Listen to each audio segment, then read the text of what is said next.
कहानी है यूनान के बहुत बड़े विचारक डायोजनीज के संबंध में। डायोजनीज नग्न रहता था और एक सुंदर व्यक्ति था,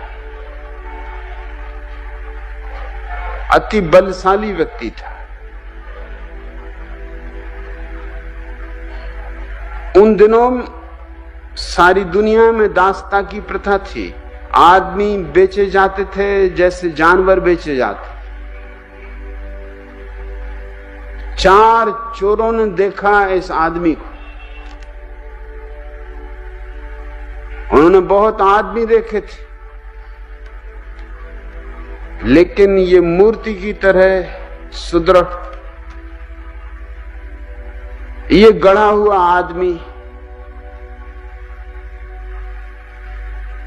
सोचने लगे कि अगर इसे हम पकड़ लें, और ये फकीर है, निश्चित नग्न बैठा है, तो बाजार में इतनी कीमत मिल सकती है जितनी 10-15 आदमियों को भी बेचने से न मिले। मगर इसको पकड़ेगा कौन? ये हम 4 आदमियों के लिए काफी, ये हम चारों को बेच लेगा। उनकी खुसफुस डायोजनीज ने सुनी। झाड़ियों के पीछे छुपे वो विचार कर रहे थे कि इसको कैसे फांसा जाए। डायोजनीज ने कहा, बाहर आओ, झाड़ियों के पीछे खुसफुस करने से कोई फायदा नहीं,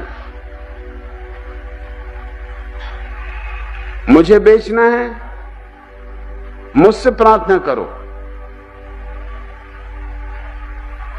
जंजीरों की कोई जरूरत नहीं, मैं अपना मालिक हूं, और अगर 4 आदमियों की जिंदगी में खुशी आ सकती है मुझे बेचने से, मैं तुम्हारे साथ चलने को राजी हूं। वो चारों एक दूसरे की तरफ देखने चले कि आदमी कहीं पागल तो नहीं। डायोजनीज ने कहा, मत घबराओ, मेरे पीछे पीछे आओ। वे बाजार में पहुंचे जहां आदमी बेचे जा रहे थे। ऊंची तख्ती पर आदमी खड़ा किया जाता था और नीलामी बोली जाती थी। वो चारों आदमी डायोजनीज के सामने चोरों की तरह उसके आसपास छिपे हुए खड़े थे। उनकी इतनी हिम्मत भी न थी कि वो कह सकें नीलाम करने वाले से कि हम एक गुलाम लाए हैं, इसको बेचना है। अंततः डायोजनीज खुद ही तख्ती पे चढ़ गया और उसने तख्ती पर चिल्ला के जो ऐलान किया वो सोचने योग्य। उसने ऐलान किया कि यहां जितने भी गुलाम इकट्ठे हुए, वहां गुलाम इकट्ठे नहीं हुए थे, वहां रईस थे, राजकुमार थे, रानियां थीं, राजा थे, जो अच्छे गुलामों की तलाश में आए थे। डायोजनीज ने कहा, यहां जितने भी गुलाम इकट्ठे हैं, मैं तुम सबको चुनौती देता हूं कि ऐसा मौका बार बार ना आएगा। आज एक मालिक खुद अपने को नीलाम करता है। नीलामी सस्ती नहीं जानी चाहिए। गुलाम तो बहुत बिके हैं और बिकते रहेंगे। गुलाम दूसरे बेचते हैं, मैं मालिक हूं, मैं खुद अपने को बेच रहा हूं। ये बेचारे 4 गुलाम मेरे पीछे खड़े, इनको पैसे की जरूरत है,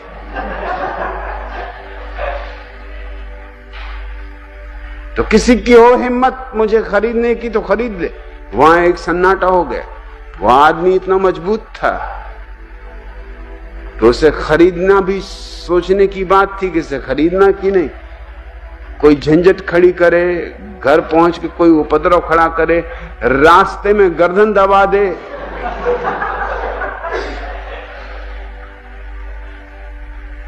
डायोजनीज ने कहा, मत डरो, जरा इन 4 गुलामों की फिक्र करो।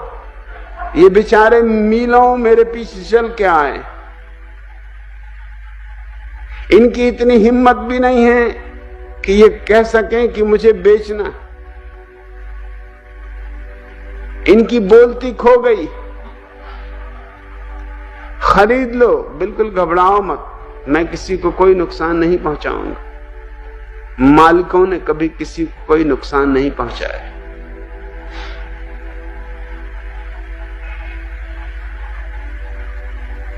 जिस आदमी को अपने भीतर का पता चल जाता है, उसे एक मालकियत मिल जाती है, फिर उसके हाथों में जंजीरें भी हों, पैरों में बेड़ियां भी हों, तो भी तुम उसे गुलाम नहीं कह सकते। तुम उसे मार सकते हो,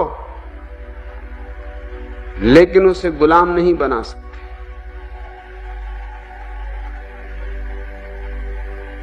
तो जो लोग तुम्हारा वस्तुओं की तरह उपयोग करते हैं, वो दयनीय, वो खुद अपना भी वस्तुओं की तरह उपयोग करते हैं। यहां हर आदमी अपने को बेच रहा है, बड़े सस्ते में बेच रहा है, और जब वो खुद अपने को बेच रहा है तो तुमको कैसे छोड़ेगा? वो तुमको भी बेचेगा। और खुद को बिकते देख के दुख होता है, लेकिन इस दुख से कुछ हल नहीं है। सिर्फ एक ही बात इस परेशानी से तुम्हें मुक्त कर सकती है, और वह है आत्मबोध। इस बात की अनुभूति कि आग मुझे जला नहीं सकती और तलवारें मुझे काट नहीं सकती।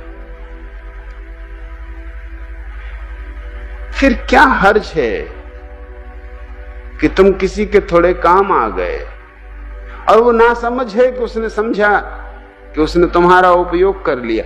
उसकी ना समझी उसके साथ, उसकी ना समझी उसका भाग्य, उसकी ना समझी उसकी नियति, लेकिन तुम्हारे लिए पीड़ित होने का कोई कारण नहीं।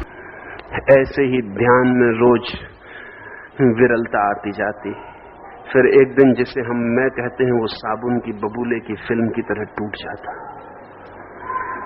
हम मर नहीं जाते, लेकिन जिसे हम कहते थे वो मर जाता। वो भी क्या मर जाता, सिर्फ हमारा भ्रम मर जाता।